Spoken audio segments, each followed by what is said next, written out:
in these themes of the Bible, we're dealing with what we might call impact theology. Um, there's different ways of doing theology. There's what people call bibliotheology, when they want to know the book, who wrote what, where, and when, why, etc. Then there's systematic theology, which is the great themes of the Bible. This falls into that category more. But impact theology is when you're trying to read the Bible, that it might have its impact upon you. Um, Something to say, it's me. I've got this. It's mine. It belongs to me.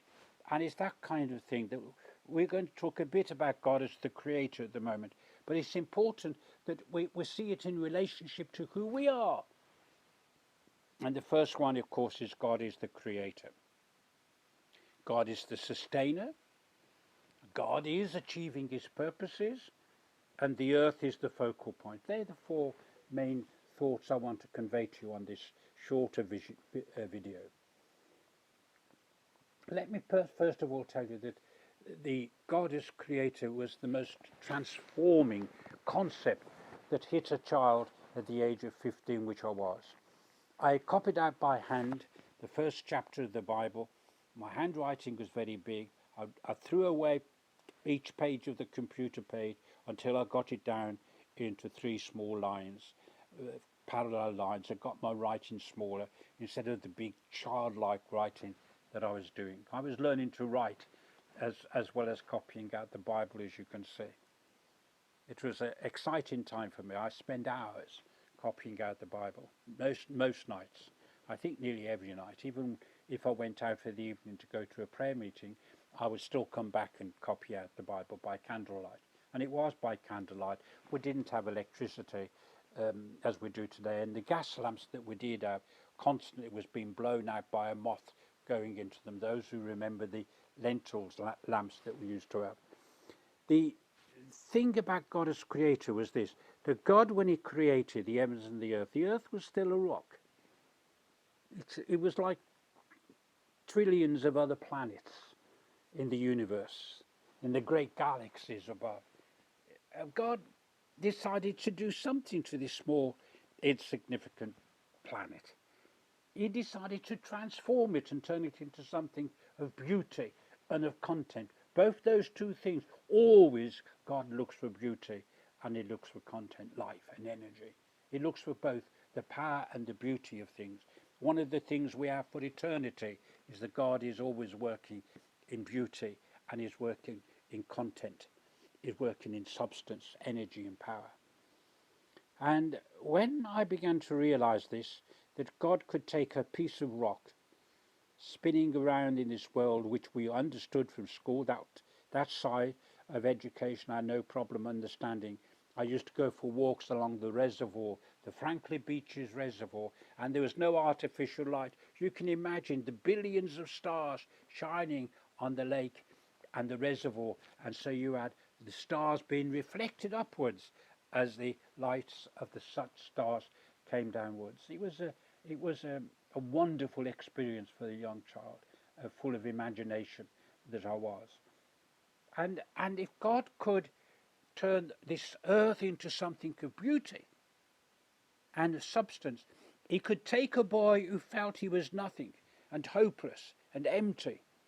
He didn't lack any beauty, didn't have any confidence at all with people, didn't believe anybody would ever love him. One of the great mysteries of life was that somebody did love him one day. It was one of those kind of peculiar things, but it was God in his ever unfolding love that created the heavens and the earth and the 6 days or 7 days of creation, and it was transformed. My life could be transformed. It just needed time. That was, to me, the most thrilling concept that came into my soul and lived with me, still lives with me. That transformation still continues. And that was the Creator. God is the Father, Son, and Holy Spirit, all mentioned, all being in the Bible. But the Bible doesn't just only talk about God as Creator. It talks about God as the great sustainer. This planet doesn't matter how many thousands of years it's been here. It's here, sustained. 8 million people is sustaining at the moment. 8 billion people it's sustaining at the moment.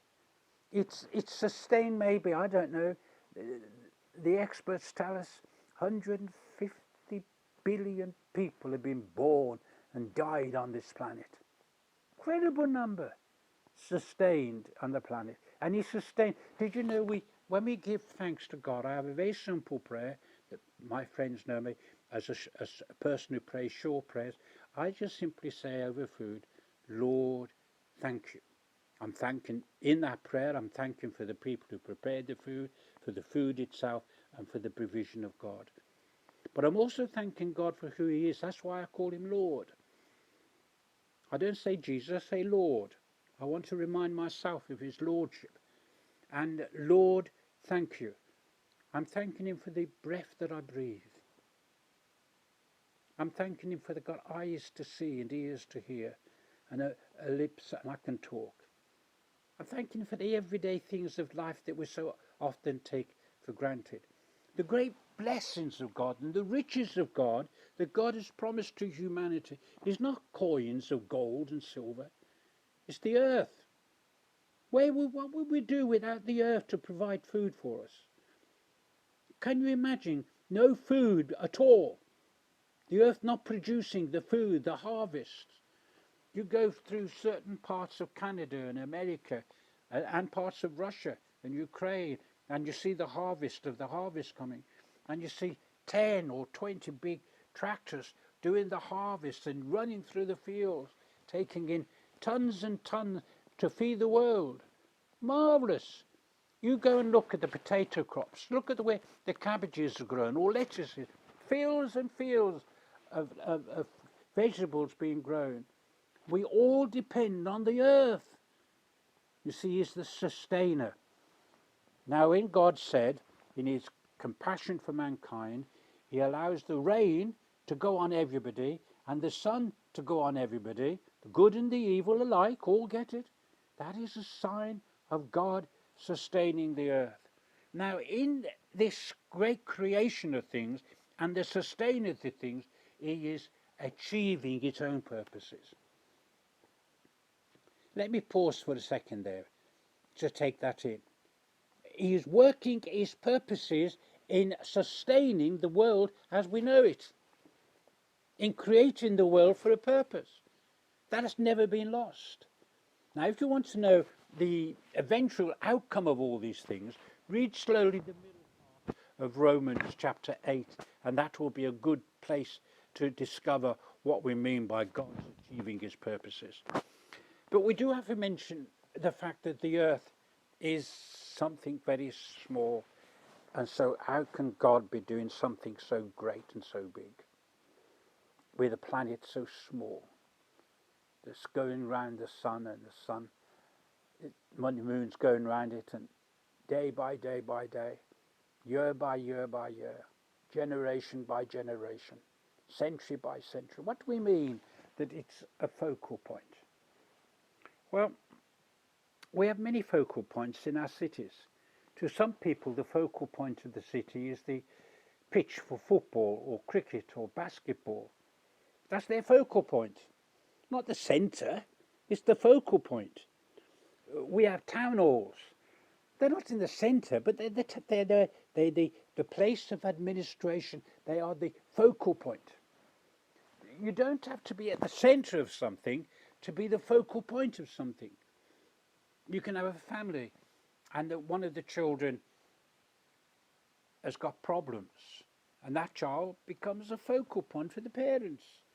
Not the centre of the family, but a focal point. The earth was a focal point for God to work at. It wouldn't really matter if it was 1 trillion light years to the left or 1 trillion light years to the right, or whatever place you want to move it. It wouldn't have mattered. It wouldn't have mattered if it was smaller or bigger. It was a focal point. That's the point we have when we think of God as creator. So God is the creator. God is the sustainer. God will achieve His purposes, is achieving His purposes, and the earth is a focal point. I hope you like those thoughts on God as creator. See you soon, Boyne's Bible. Bye for now.